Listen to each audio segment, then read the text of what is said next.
mal gespannt, ob sie irgendwie der Meinung sind, dass sie da Geld für kriegen. Da haben die einen Fehler gemacht. Die Türkei sollte eigentlich diese Teile auch haben.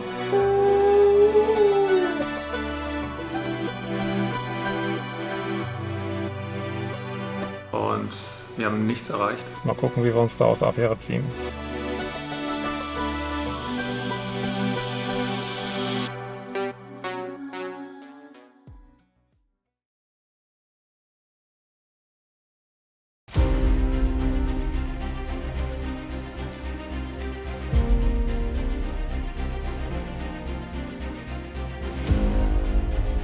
Ja, die werden schon wissen, was sie tun, oder? Aber trotzdem steht es momentan alles noch auf der Kippe. Ist mir noch nicht so geheuer. Neuer Tag, neues Glück. Ich habe irgendwie gerade noch nicht so ein gutes Gefühl.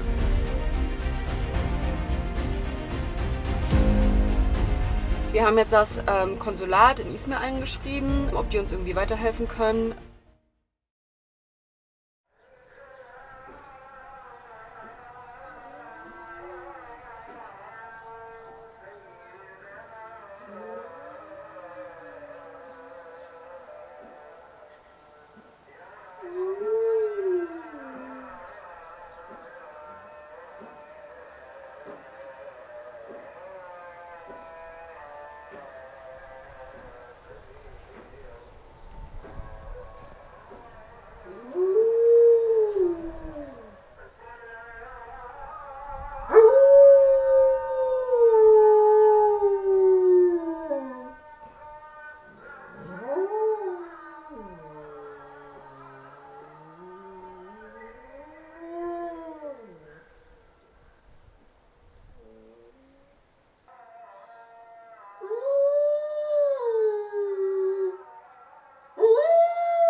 Es hat sich was getan. Wir wurden von dem Nekat kontaktiert. Er hat uns gesagt, dass er uns helfen kann und dass er kommt aus Deutschland, ist Deutsch-Türke, das habe ich eigentlich gar nicht gefragt, aber er spricht wunderbar, also wirklich hervorragendes Deutsch und hat sehr lange in Deutschland gearbeitet. Und das eben halt auch beim Bosch Diesel Service, das natürlich auch sehr vom Vorteil ist für uns. Dort irgendwo im Management und er hat halt in der Familie jemanden, der Direktor von einer LKW-Werkstatt ist, die halt unter anderem auch Renaults reparieren und das nicht nur die neuen, sondern halt auch die alten Fahrzeuge. Und da hat sich das jetzt so ergeben, dass wir am Montag einen Termin haben, da fahren wir dann mit dem LKW hin und man ist sehr zuversichtlich, dass dieser LKW, also unser LKW auch repariert werden kann. Was es die Ersatzteile-Situation angeht, da bin ich jetzt schon eine ganze Weile am Recherchieren. Das ist halt nicht so einfach gewesen. Es ist halt klar ein alter LKW und natürlich hat es auch damit zu tun, dass es Renault ist. Es ist sicherlich einfacher in Frankreich Ersatzteile aufzutreiben, wenn man Französisch kann, als wenn man es halt nicht so kann wie wir. Aber wir haben jetzt gerade brandaktuell ein gutes Telefonat mit dem Thierry gehabt. Ich hoffe, das wird so ausgesprochen. Der Name, bitte entschuldige, falls ich es jetzt falsch ausgesprochen habe. Der hat eine französische Seite nochmal kontaktiert, die wir auch sehr gut kennen, SGM. Da gibt es ganz viele Ersatzteile für Renaults, auch für unseren LKW. Bisher hatten wir da nichts erreichen können. Das lag aber an anderen Sachen. Eher daran, dass die Firma, die dahinter steckt, eine Ein-Mann-Firma ist und da so ein bisschen überrollt wird auch mit Anfragen. Und der Thierry, der hat uns halt da unterstützt, indem er da angerufen hat und dann nachgefragt hat, hey, wie sieht es denn aus, hast du eigentlich Teile da? Und hat er und er wird jetzt halt gucken, also der Mann dort, der Bouchard heißt er mit Nachnamen, ob dann genau die Teile auch verfügbar sind. So. Das klingt schon mal sehr gut, weil letztendlich steht und fällt natürlich auch alles damit. Bevor das aber alles jetzt passiert, dass wir dann Teile aus Europa holen, werden wir natürlich prüfen, ob wir nicht doch in der Türkei die Teile bekommen, weil der Bashar, der meinte halt, naja, eigentlich sind wir eben da im richtigen Ort. Ne? Also die Türkei sollte eigentlich diese Teile auch haben. Wir werden sehen. Wir werden berichten auf jeden Fall. Ich werde jetzt noch weiter nach Teilen recherchieren und gucken und die Teilenummern raussuchen und dann gibt es ein neues Update dann am Montag.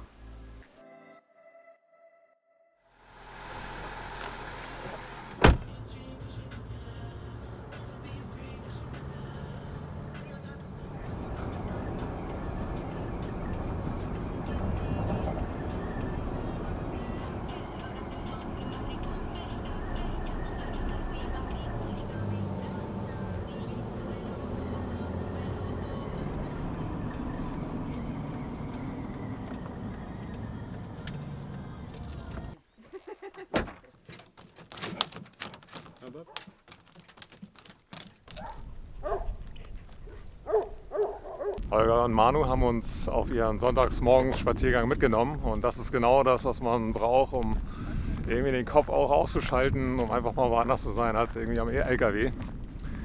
Ja, es tut richtig gut, hier draußen rumzulaufen und die frische Luft, die Morgenluft. Der Tag ist noch jung und das machen wir ja auch eigentlich viel zu selten. Wir sind so zu richtigen Langschläfern mutiert in den letzten Wochen.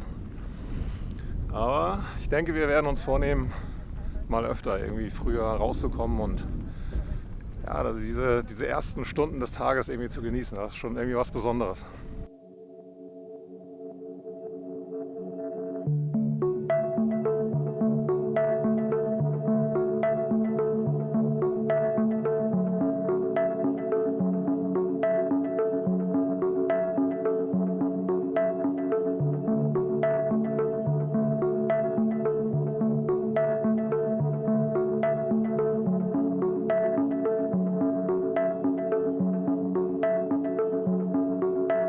Dass wir diese Ruhe und diese Ablenkung bekommen, das ist eigentlich das größte Geschenk, was uns die beiden machen konnten.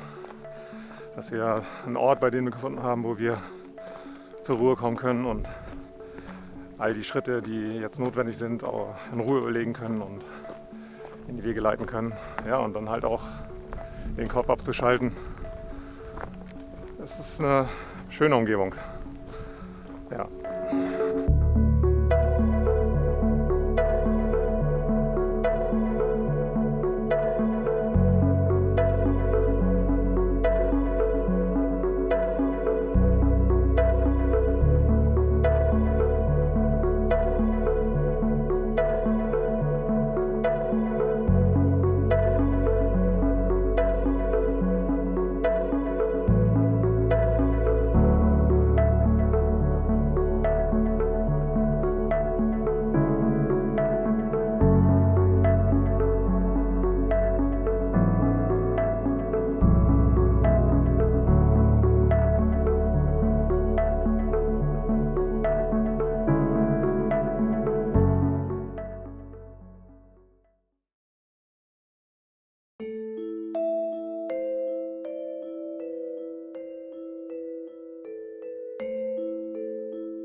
Wieder mal in der Werkstatt.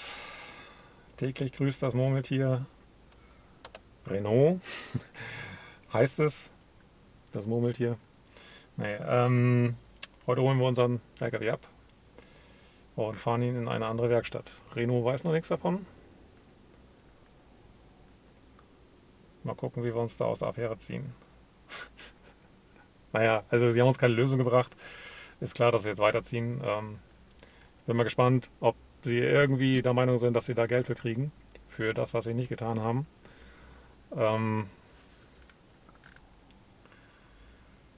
Ja, wird ein spannender Tag auf jeden Fall.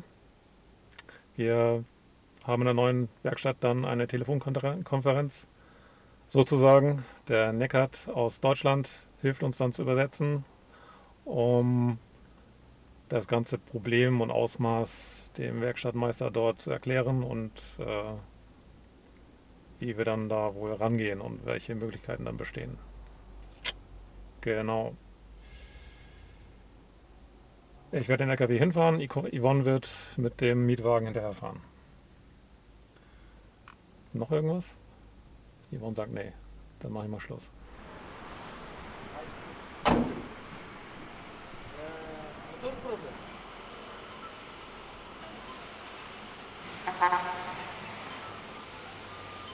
Turkish Coffee, çay. Çay. Çay. Çay.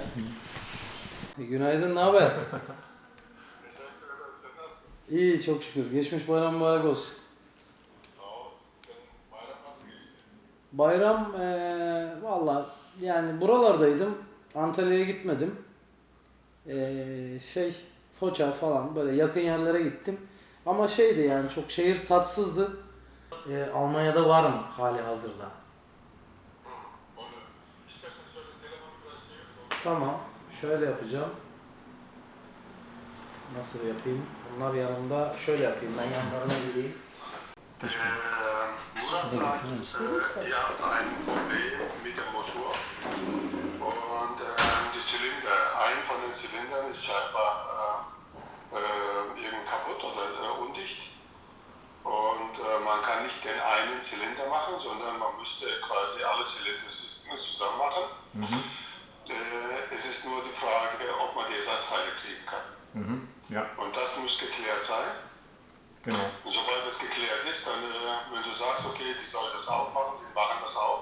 Atınca da parçanın doğruluğu, katalogdaki doğruluğu %100 net değil. Yani crank biline ihtiyaç doğmayabilir ya. Crank o araba sonuçta şey yok, motor kitlememiş, bir şey olmamış. Yani Benim gönderdiğim siteye bir bak, belki orada da diğer açılmış şekilde, set olarak değil de açılmış şekilde, setin içerisinde olan şeyleri de yazmış. O elimdeki kadar şey mesela yazıyor. Wir sind gerade aus dem Büro raus und haben ganz, ganz leckeres Essen gerochen und haben einfach nur so gezeigt, riecht lecker. Und jetzt sitzen wir schon hier in der Kantine und sind zum Essen eingeladen. Und das hier ist alles frisch gekocht. Also richtig jetzt kein Kantinenessen, so wie wir das kennen, sondern so richtig Hausfrauen- oder Hausmannskost. Also, ja. Riecht mega lecker. Ja, wir lassen uns das jetzt erstmal schmecken.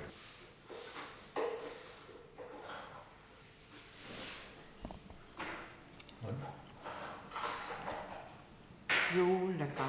So lecker.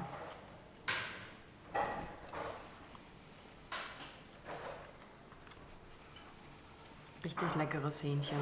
Das schmeckt unglaublich. Das ist wow. Nach unserem super leckeren Mittag hier, besser als in jedem Restaurant. Ich glaube, wir hätten das da nicht besser bekommen. Ja, kleines Update, also eine gute Nachricht. Wir haben bei Renault nichts bezahlen müssen. Das war schon mal sehr schön, dass sie gesagt haben, ihr müsst nichts bezahlen. Nehmt euren Renault und fahrt vom Hof. Alles gut. Ja, und hier wird man jetzt anhand der Ersatzteilliste halt auch alle Hebel in Bewegung setzen und schauen, welche Ersatzteile werden sie hier in der Türkei für unseren LKW besorgen können. Und da bekommen wir dann heute Abend, morgen Bescheid und dann wissen wir halt, wie es weitergeht. Kriegen sie alle Sachen hier, machen wir den Motor auf. Kriegen sie nicht alle Sachen, die wir brauchen, geht es halt entsprechend weiter. Aber dazu später dann mehr.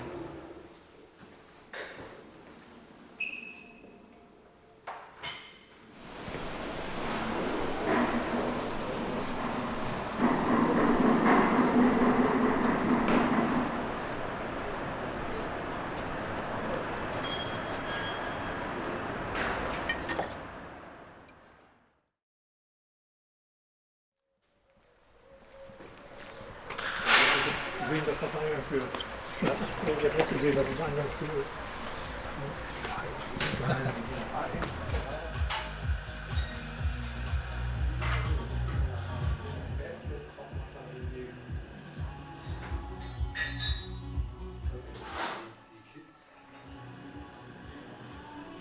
könnt euch bestimmt vorstellen, was heute hier Nicolas erwartet.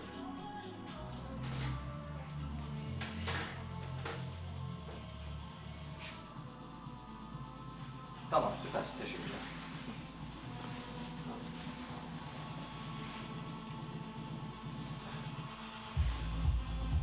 Ich vertraue dir.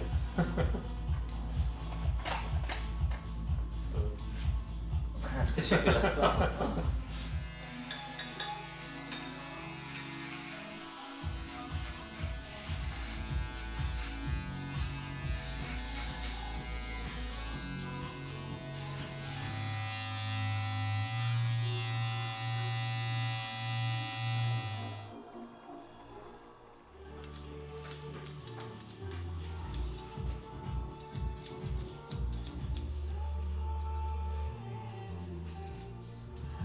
Holger hat für mich einen Termin gemacht und heute ist für mich ein ganz besonderer Tag.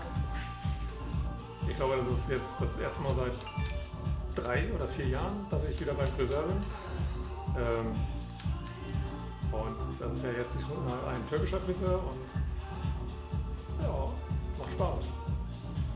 Ich bin beeindruckt von der Geschwindigkeit. Also das ruckzuck, super genau, super präzise. Ja, Wellness für Männer. Und es bleibt ja nicht nur bei den Haaren, aber seht selber.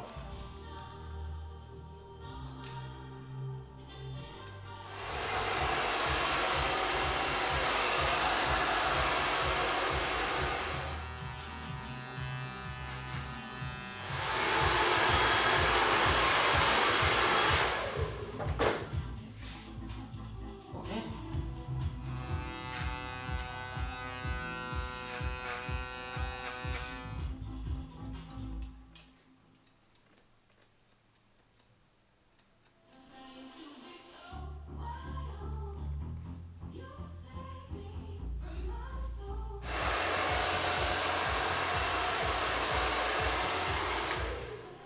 Jetzt kommt die Rasur. Normalerweise wird das immer ein Massaker bei mir, weil ich so leicht blute am Hals. Aber jetzt bin ich aber ein Profi.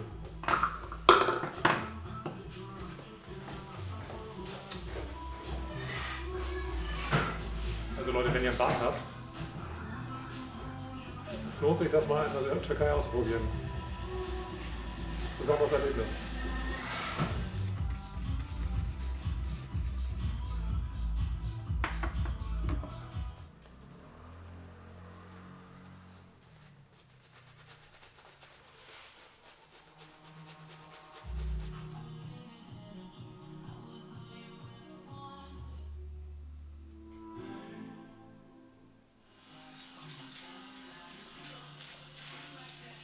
Das ist ja das Besondere bei den türkischen Friseuren. Da werden dann ja auch die Ohren und die Nasenhaare und anderes Gehaare sozusagen, andere Haare, die da nicht so hingehören, wo sie sind, entfernt.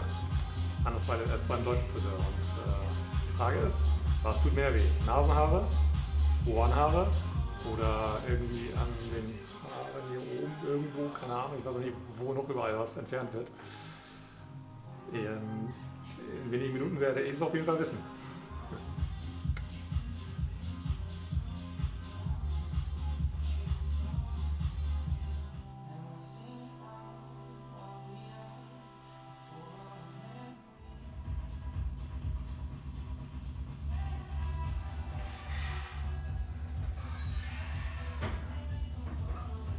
Oh mein Gott, dein ganzes Gesicht ist voller Wachs. Evet Murat abi.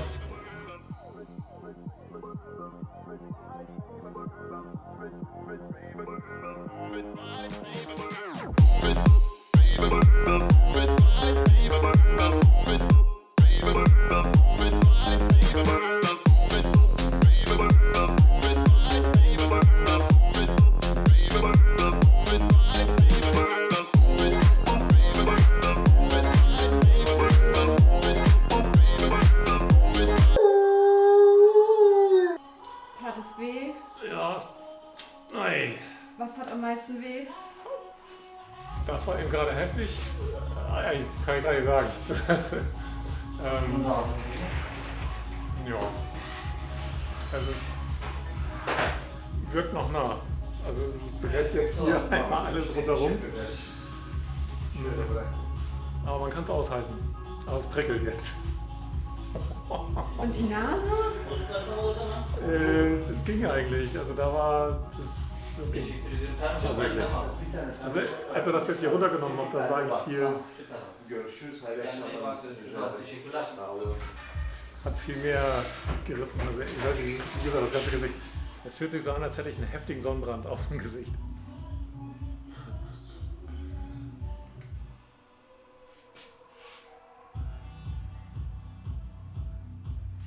Ei, aber das ist okay. Also es ist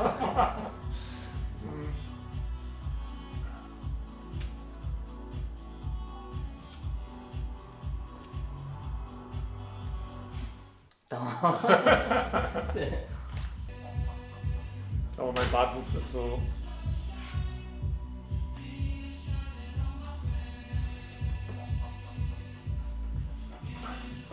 Das ist zu stark.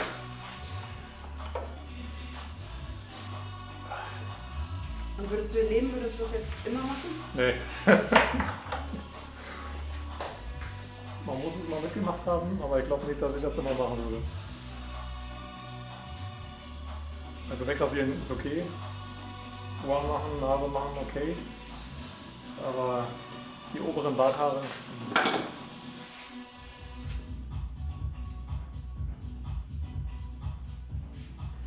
Also ich finde, ich habe heute einen sehr mutigen Ehemann. Ich wusste ja nicht, was auf mich zukommt. Also nicht so richtig, so ein bisschen.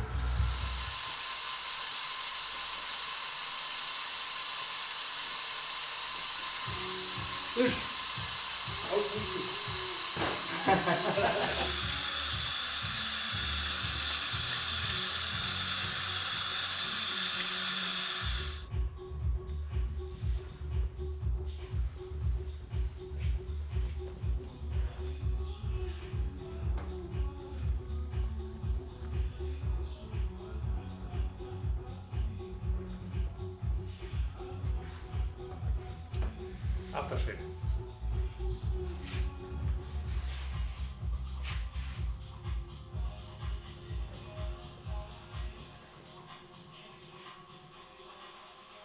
Ich habe den Termin gemacht und ich habe Misafir.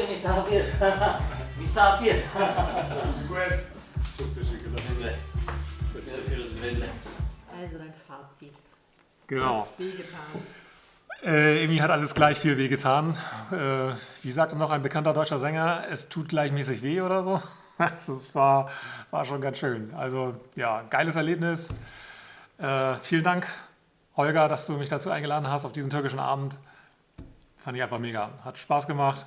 Würde ich es immer wieder machen? Weiß ich nicht. Also so, naja, dass die Haare so weg sind, ist irgendwie schon ganz nett. Aber ich glaube, mein Haarwuchs, mein Bartwuchs ist einfach zu kräftig. Weiß ich nicht. Naja, gut. War geil. Vielen Dank für die Einladung. Das Ganze hat, glaube ich, 250 türkische Lire gekostet. Ist eigentlich für das, was da gemacht wurde. Mich würde mal interessieren, ob das in Deutschland genauso ist. Bei den türkischen, wie nennt man sie dann? Barbieren? Friseuren? Ja, also ich war eigentlich noch nie in Deutschland da. Würde ich jetzt wahrscheinlich mal als Vergleich ausprobieren.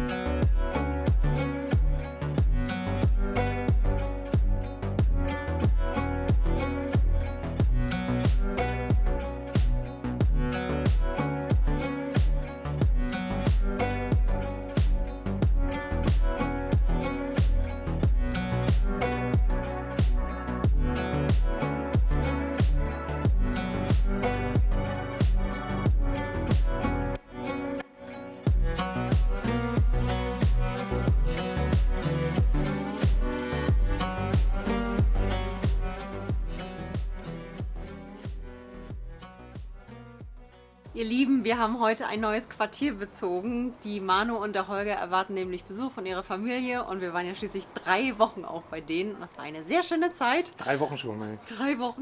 Wahnsinn. Und die Imran und der Hermann haben uns angeboten, dass wenn wir bei den beiden ausziehen, dass wir dann hier in ihre Wohnung können. Und Leute, wir haben hier einen Ausblick, das glaubt ihr nicht. Es ist der Hammer.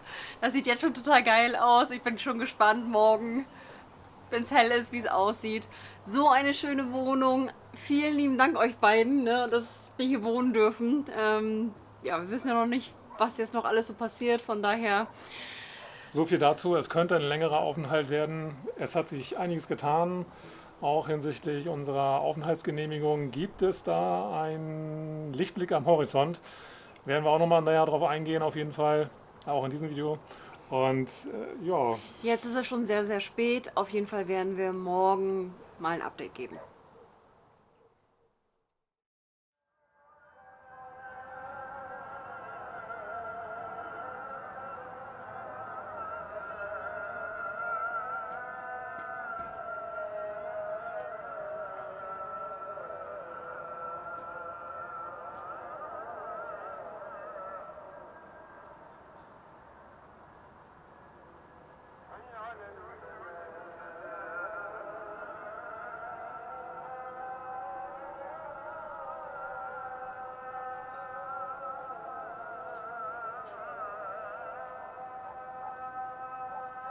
Es liegt eine ziemlich anstrengende Woche jetzt hinter uns und wir haben nichts erreicht. Wir sind wieder am Anfang.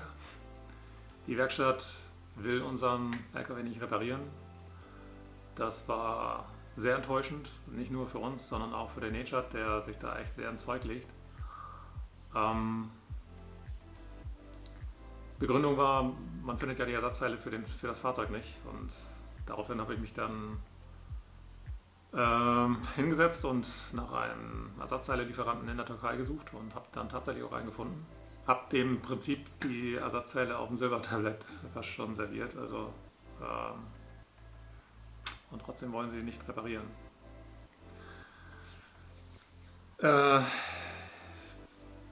Eines habe ich auf jeden Fall gelernt. Wenn da gesagt wird, ist kein Problem, komm mal vorbei, schaffen wir, heißt noch lange nicht, dass es auch wirklich so ist. Ich habe denen im Vorwege alle Informationen zur Verfügung gestellt, was für ein Fahrzeug das ist, welche Teile, Nummern es dazu gibt. Die Begründung, dass sie dieses Fahrzeug nicht reparieren können, weil es eben nicht die Ersatzteile vom Originallieferanten gibt, hätten sie auch schon viel, viel früher nennen können, dann hätten wir diese Woche nicht verloren. Und das ist ziemlich ärgerlich. Also darauf sollte man sich einstellen, dass die Suche nach Ersatzteilen hier in der Türkei bei den Türken, zumindest ist das unsere Erfahrung und auch die Rückmeldung von anderen Türken, die wir jetzt so bekommen haben, da wird sich nicht so ins Zeug gelegt, obwohl die Möglichkeiten da sind. Also es gibt ja die Teilelieferanten hier und es gibt auch Firmen, die immer noch produzieren. Also muss man dafür selber sorgen. Genau. Also wie gesagt, wir sind wieder auf Anfang und momentan ist es so, dass wir in Betracht ziehen, nach Konya zu fahren. Das ist jetzt auf jeden Fall die Empfehlung auch von dem Nejat, weil dort die Möglichkeiten viel, viel umfangreicher sind. Dort ist eine große Industrie, viele Produzenten, viel mehr Möglichkeiten, dieses Problem in den Griff zu kriegen und deswegen die Überlegung, da eventuell hinzufahren. Das ist nicht ganz ohne Probleme, weil wir wollten ja eigentlich in der Nähe bleiben von der Grenze, also in Izmir jetzt sein, weil wir dann noch die Nähe zu Griechenland haben, um dann gegebenenfalls Ersatzteile aus dem Ausland noch zu besorgen, falls wir die brauchen. Weil nicht alle Ersatzteile bisher gefunden worden sind. Das sind aber Ersatzteile, die ich denke, die wir möglicherweise nicht brauchen werden. So, also die Situation, die Ersatzteilsituation ist noch etwas nebulös, aber grundsätzlich kann man sagen, dass die Teile, die wir brauchen, um jetzt das, was ich gesehen habe, also dass da an den Kolben im Zylinder ein Problem vorliegt, das zu reparieren, die Teile gibt es. Die Werkstätten haben aber Angst davor, dass wenn sie den Motor öffnen, dass da noch viel, viel mehr kaputt ist und dass sie die Teile nicht kriegen und dann ist der Motor offen und dann kriegen sie die Teile nicht ran. Letztendlich ist es so, ich habe im Prinzip alle Teile gefunden. Also wirklich alle Teile gefunden, nur nicht alle in der Türkei. Wenn wir in Konya sind, haben wir natürlich nicht mehr die Nähe zur Grenze und dann wird es schwieriger, die Teile reinzukriegen. Und das ist jetzt so ein bisschen, da müssen wir überlegen, was machen wir jetzt. Und wie gesagt, wir sind wieder am Anfang und es geht irgendwie nicht so richtig voran, gefühlt. Und ich muss immer wieder alles von vorne erklären, das ist sehr, sehr anstrengend. Ich wüsste gar nicht, wie das wäre, wenn wir nicht die Unterstützung von Necat hätten, der das Ganze dann von Deutsch auf Türkisch auch übersetzt. Also ein Übersetzer in so einer Situation ist Gold wert. Ja. Yvonne wird euch jetzt noch erklären, wie es jetzt weitergeht mit unserer Aufenthaltsgenehmigung, weil das ist ja auch so ein Punkt. Aktuell ist es so, dass wir am 10. Mai die Türkei bereits verlassen müssen und das bedeutet natürlich, dass wir die Reparatur auf keinen Fall hier angehen können. Wir haben jetzt herausgefunden, dass Personen und Fahrzeuge unterschiedlich behandelt werden und was unsere Person betrifft, wurde auf jeden Fall bei der Einreise ein Fehler gemacht. Wir haben 180 Tage nach unserer letzten Einreise eingehalten. Wir hätten also 90 Tage Aufenthalt bekommen müssen. Die haben wir nicht bekommen, da haben die einen Fehler gemacht. Was aber das Fahrzeug angeht, dort wurde alles richtig gemacht, denn wir waren mit dem Fahrzeug keine 180 Tage aus dem Land. Da gilt also nicht die Einreise, sondern tatsächlich die Ausreise mit dem Fahrzeug. Also die 50 Tage, die uns jetzt mit dem LKW gegeben worden sind, die sind korrekt und da haben wir jetzt ein Problem. Wir brauchen nämlich mehr Tage als nur bis zum 10. Mai. Es gibt eine Möglichkeit, eine Verlängerung zu beantragen, wenn eine Werkstatt bestätigt, dass unser Fahrzeug halt nicht mehr fahrbereit ist und wir das Fahrzeug reparieren müssen. Also eine Weiterfahrt auf keinen Fall irgendwie möglich ist. Und das wollen wir jetzt versuchen. Also da müssen wir jetzt die nächste Woche wirklich alles in Bewegung setzen, dass wir das irgendwie hinkriegen. Wir haben da auch ganz liebe Unterstützung, die wir natürlich wieder gerne annehmen. Und sobald wir die Genehmigung haben für uns und für das Fahrzeug, werden wir nach Konya fahren und dann die Reparatur beginnen. Ja, und damit sind wir eigentlich auch schon wieder am Ende des Videos angekommen. Ich muss sagen, ich habe mir das alles viel, viel einfacher vorgestellt hier in der Türkei. Also, dass die Ersatzteilbeschaffung ein Problem wird oder schwierig wird, das haben wir uns ja schon gedacht. Aber dass wir dann tatsächlich keine Werkstatt finden, die das machen möchte, also das ist irgendwie für uns gerade überhaupt nicht zu begreifen. Das ist total verrückt. Also ich hätte eigentlich gedacht, die erstbeste Werkstatt, die hat gesagt, alles klar, kein Problem, hätte den Motor auseinandergerupft, ohne dass wir irgendwie reagieren können. Also ja, kaum das Versprechen sind die Leute schon dran, so ungefähr. Und hätte dann gesagt, die und die Ersatzteile brauchen wir und die müssen wir jetzt besorgen und jetzt seht mal zu und dann hätten wir die Herausforderung gehabt, aber dass wir noch nicht mal eine Werkstatt finden, die sich da irgendwie rantraut, in Anführungsstrichen. Ja.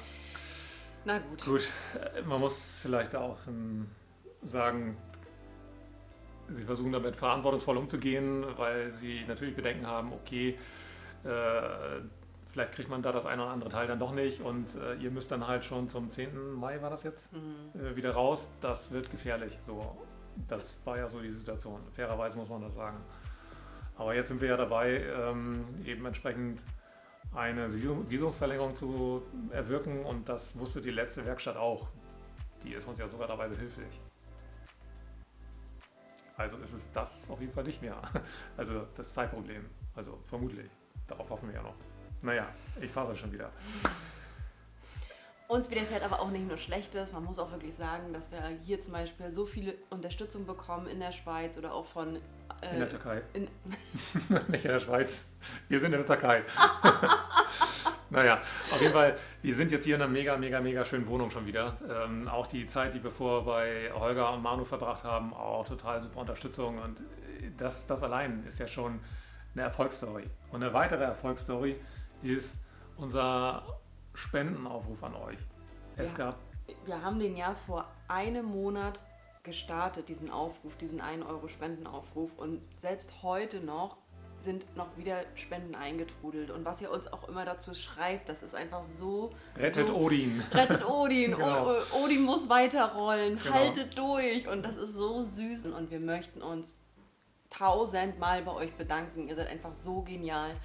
Vielen Dank dafür. Ja, wir glauben, dass wir davon die Motorreparatur hier in der Türkei tatsächlich auch bezahlen können. Ja. Wir werden euch auf jeden Fall auf den Laufenden halten, was es dann halt auch die Kosten angeht und wie es halt so vonstatten geht. Das ist durchaus, also ich finde das schon sehr interessant, wie das hier in der Türkei läuft. Mal abgesehen von den Erfahrungen, die wir bis jetzt gemacht haben, ist die Türkei aber ein Ort, wo es also wirklich Tausende von Werkstätten gibt. Das hört sich jetzt übertrieben an, aber ich glaube nicht, dass es übertrieben ist. Ich glaube auch Wo es Motoreninstandsetzer gibt. Es gibt einen Motoreninstandsetzer, der den Motorblock instand setzt. Dann gibt es einen Motoreninstandsetzer, der den Kopf instand setzt. Also es ist absolute Arbeitsteilung hier. Dann gibt es die Werkstätten, die das alles koordinieren und auseinander und wieder zusammenbauen. Und die wissen schon, was sie hier tun. Wir müssen halt nur an die richtige Werkstatt geraten. Und ja, da hoffen wir auf Konya. Also wir geben die Hoffnung nicht auf, wir sind dran, Visum, Werkstatt finden und dann geht's los und das muss hier machbar sein. Also wir können das einfach nicht glauben, dass das hier in der Türkei nicht möglich ist. Wir werden das schaffen. Genau. Und wenn das nicht geht, ist der Plan B zurück nach Griechenland und dann nach einem Austauschmotor gucken und den dann eventuell einbauen. Aber so weit sind wir noch nicht. Wir haben noch ein paar Tage Zeit. Wir werden ihr alles geben. Wir werden euch auf dem Laufenden halten, werden alles aufnehmen. Genau. Euch einen schönen Sonntag da draußen. Habt eine schöne Zeit und haltet auch durch, der Frühling kommt. Wir sehen uns im nächsten Video wieder.